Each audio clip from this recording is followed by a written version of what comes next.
Guys, welcome back to my channel Tithi love. আশা করি তোমরা সবাই ভালো আছো আর আমি খুব ভালো আছি। চলে আসলাম নতুন একটা ভিডিও নিয়ে। তো ভিডিওটা হচ্ছে আজকে আমি বানাবো হচ্ছে পাটিসাপটা পিঠে।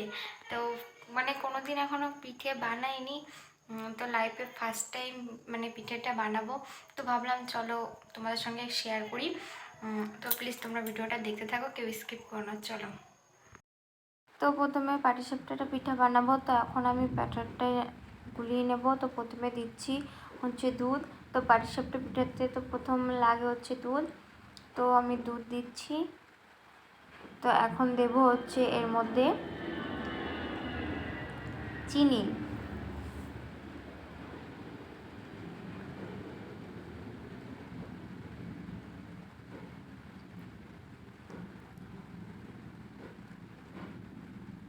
তো চিনিটাকে আর দুধটাকে ভালো করে আমি মিক্স করে নেব।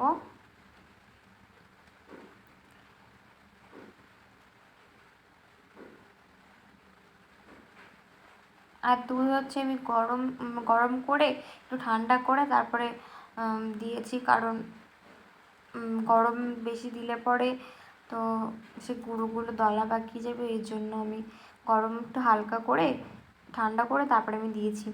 তো এখন এর মধ্যে আমি দেব হচ্ছে চালের গুঁড়ো।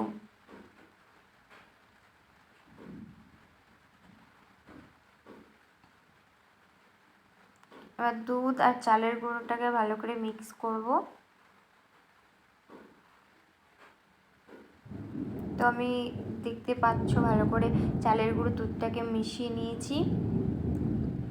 তো এখন ভালো করে এটাকে করতে হবে, ফাটাতে হবে, নাহলে হবে না। আর জানি না আদৌ পিঠেটা হবে কি, মানে হবে কি হবে না।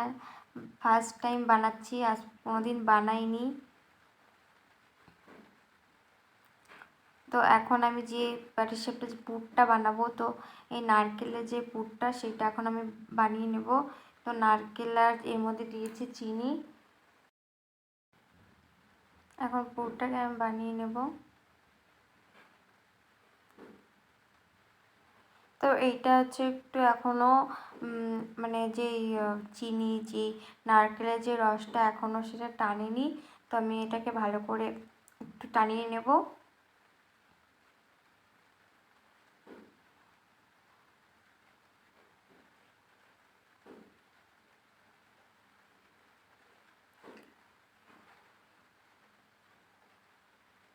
আর নারকেলের যে পুরটা প্রায় হয়েই গেছে, কারণ মানে নিচে লেগে লেগে যাচ্ছিলো।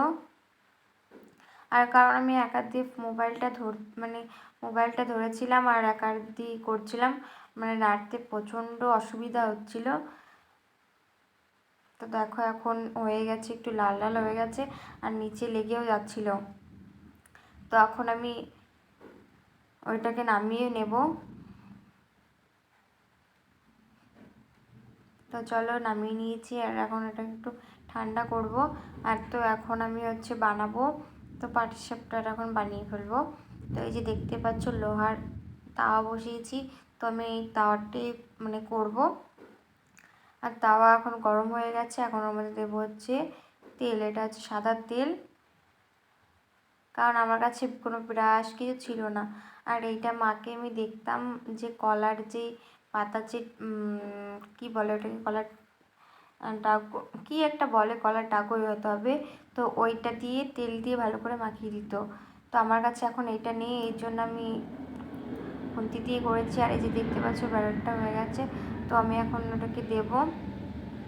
আর দেওয়ার পর যা অবস্থা হলো, তো আমি এটাকে যখন দিয়েছি তখন দেখছি কি গাঢ় গাঢ় হয়ে গেছে, কীরকম দানা দানা হয়ে যাচ্ছে। সে পিঠে হচ্ছিল না, বারে বারে সে অনেক চেষ্টা করেও হয়নি। তো আমি না হলে 5-6বার চেষ্টা করেছি, ধুয়েছি, আবার বানিয়েছি, দেখছিলাম হচ্ছিল না। তো তারপর ভাবলাম যে চলো কী করব, ফেলে দেবো, মানে মাথা পুরো গরম হয়ে যাচ্ছিলো। তারপর ভাবলাম চলো ফেলে দেবো কেন, তো ওই কী বলে ওটাকে, সে চান্দসা পিঠে, তো আর ওটাকে মালপোয়া বলে অবশ্য। তো আমি ওগুলো ছিল ওইটা দিয়ে বানাচ্ছিলাম। বাট কী বলবো, বললে না কপাল খারাপ থাকলে যা হয়। তো ওইটাও বানাতে যাচ্ছি, ওইটাও হচ্ছিল না, মানে অনেকবার চেষ্টা করার পর হয়নি, এই যে দেখতে পাচ্ছ। তো অনেক চেষ্টা করে এরকম হয়েছিল। আর মানে কি বলবো, মানে বাড়িতে যখন মাকে দেখতাম বানাতে, তো তখন অতটা কেয়ার করতাম না। হ্যাঁ, মা বানাতো, ডাকতো, খেয়ে নিতাম। আর ওই জন্য কীরকমই করে, তো মার কাছে আমি শুনেছি ফোনে যে মা কীভাবে বানাবো, মা এইভাবে বলেছে। আর তারপরে জানলাম যে আমার শাশুড়িমা বললো যে ওই যে চালের গুঁড়োটা ছিল ওটা 2-3 মাস আগের চালের গুঁড়ো ছিল, আর ওটা হচ্ছে মেশিনে কোটা ছিল, মোটা মোটা দানা ছিল, ওই জন্য হচ্ছিল না। মানে কি বলবো আর, তো এতটা রাগ হচ্ছিল যে যেটা বানাচ্ছি সেটাই হচ্ছে না। তো আগে ভাবলাম কি ফেলে দেবো, চলো ফেলবো না, যেরকম হচ্ছে খাওয়া তো যাবে এরকম। চলো, ভিডিওটা কেমন লাগলো লাইক কমেন্ট শেয়ার।